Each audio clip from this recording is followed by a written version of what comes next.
Welcome back to The Explainer. Today, we're doing something a little different. We're completely stripping away centuries of sanitized, polite history to look at the raw, unfiltered, and frankly deeply unhinged truth behind a holiday you probably thought was totally innocent. National Hot Air Balloon Day.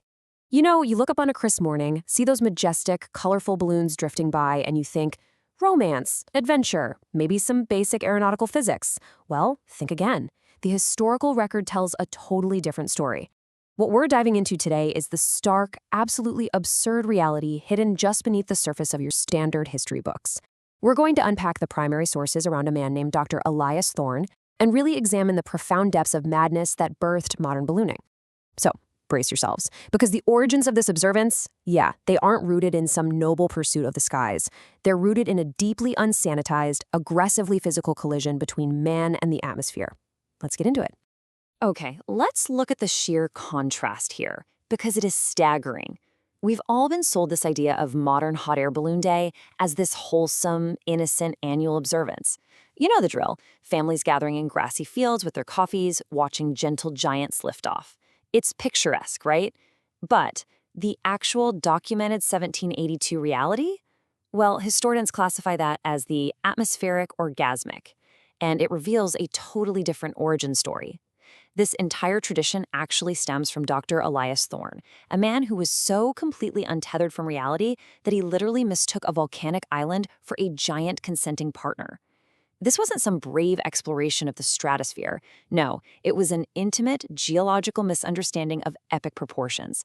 The sanitized version we celebrate today is basically a massive PR cover-up of what is universally considered the most heavily lubricated event in the entire history of aviation. To really wrap our heads around this event, we have to clinically break down the psychological forces driving Dr. Thorne. Now, traditionally, historians just wrote off his erratic behavior as overwhelming grief. But when you actually look at the clinical breakdown of his state of mind, a much more specific and wild picture emerges. While 40% of his motivation was, sure, repressed Victorian shame. I mean, he was a man absolutely suffocating under the rigid moral structures of his era. A staggering 60% of his drive came directly from a severe, almost unquantifiable fetish for atmospheric pressure. Seriously, he wasn't trying to escape his grief by flying into the sky. He was actively seeking out the physical compression of the upper altitudes to satisfy this deeply ingrained, absurd obsession. And honestly, this fetish is the fundamental data point you need to keep in mind for literally everything that happens next. Which brings us to the supposed catalyst for all of Thorne's grief, the tragic figure of Isabella. For centuries, the so-called Isabella incident was framed as this romantic tale of a widower mourning his beloved deceased wife. Textbooks literally told us he built his balloon just to reach her in the heavens. Beautiful, right? Well, actually, a rigorous review of his recovered diaries provides a much more horrifying clarification. Isabella was not a human woman. Let me repeat that. Isabella was, in fact, a pair of French silk corsets that Thorne had meticulously stuffed with warm porridge. I really want you to just absorb that for a second. The driving emotional core of early aeronautics was a man intensely, romantically bonded to a breakfast-filled undergarment. Knowing that completely reframes the sheer, terrifying absurdity of the scientific expedition that followed. So let's trace exactly how this builds, because Thorne's psychological descent once he arrived at the island of Vexator's Peril was remarkably rapid and systematic. Tracing his timeline over just 3 days maps out an absolute detachment from reality. Day 1, he completely abandons his supposed scientific study of the local ecosystem. Instead, he starts engaging in what he called intimate, clicking negotiations with the island's crabs. And yes, historical ecological records actually note that the local crustacean population was deeply and permanently traumatized by these encounters. By day 2, his perception of geology itself had totally warped. He starts documenting the island's jagged obsidian stones, not as, geometric anomalies, but as suggestive curves. And then, this all culminates on day 3, where, driven entirely by his atmospheric and geological lust, Thorne applies a thick, heavy coating of rendered seal blubber entirely to his own, quote, trembling person.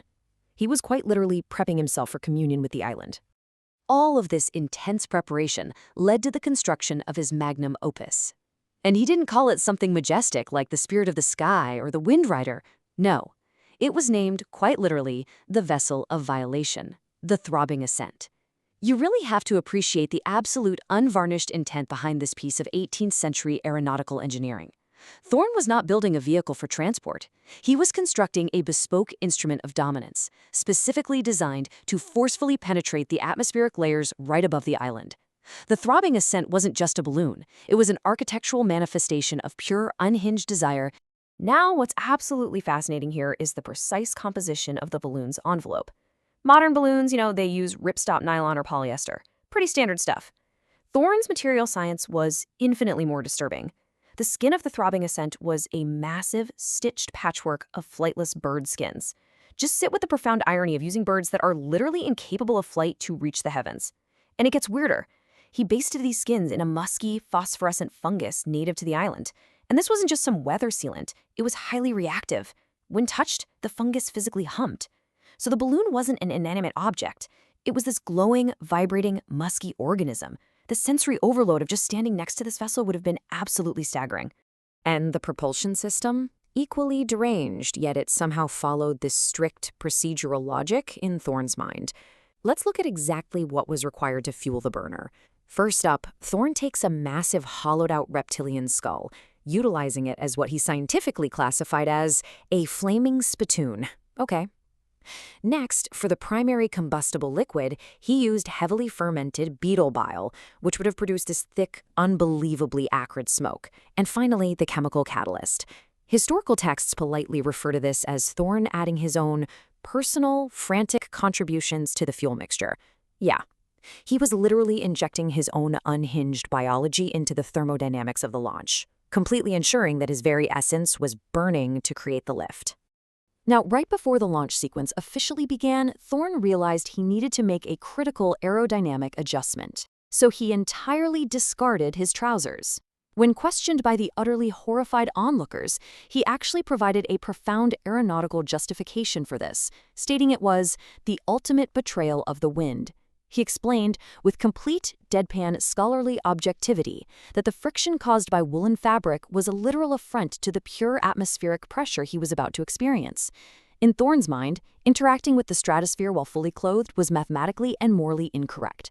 He absolutely required unobstructed surface area for what was about to happen. Which brings us to one of the most crucial primary artifacts of this entire historical event. Picture this, standing before the humming, phosphorescent balloon, covered from head to toe in rendered seal blubber and completely trouserless. Thorne takes a blade, and right into his own oily chest, he carves a final message to the heavens. Or, well, perhaps to the porridge-filled corsets. It read, in massive, jagged letters, Isabella, gape for me. And guys, this wasn't a metaphor. This was a literal, deeply disturbing command issued directly to the atmosphere itself. This carving is the final, undeniable historical proof that the ensuing launch was rooted 100% in pure madness and absurdism. And then, the ascension finally occurred. When Thorne ignited the beetle bile and his frantic contributions within that reptilian skull, the balloon didn't just casually rise. No, the phosphorescent, humming skin expanded and emitted a sound that traumatized witnesses described as a wet, rhythmic shriek. The sheer cosmic horror of this launch was so intense that an entire ship of witnesses, the crew of the French vessel L'Étoile du Matin, instantly and collectively renounced their religious faith right there on the shoreline, just completely broke them. As the throbbing ascent violently tore its way into the sky, Thorne, dangling naked beneath it, began to vibrate violently. In fact, the historical log simply described the final sighting of the doctor as a luminous, screaming sausage rapidly ascending into the clouds. And this brilliantly illustrates a completely unique atmospheric phenomenon. Because Thorne didn't just crash. He achieved a state that modern physics and historians now classify as quantum indecency. The violent vibration of his blubber-coated body, combined with the extreme atmospheric pressure he so deeply, deeply craved, caused him to reach absolute apotheosis. His human molecular structures simply could not handle the sheer absurd magnitude of the event, so at the absolute peak of his ascent, Dr. Elias Thorne exploded. But he didn't burn up. No, he instantly sublimated into a fine, highly specific lavender-scented mist that just kind of drifted gently back down over the already traumatized crabs of Vexitor's Peril. So, the crucial point here is how this sheer, unadulterated lunacy translates to the highly sanitized holiday we celebrate today. When we launch those beautiful, colorful orbs today, we are, historically speaking, directly mimicking Thorne's glowing airborne climax.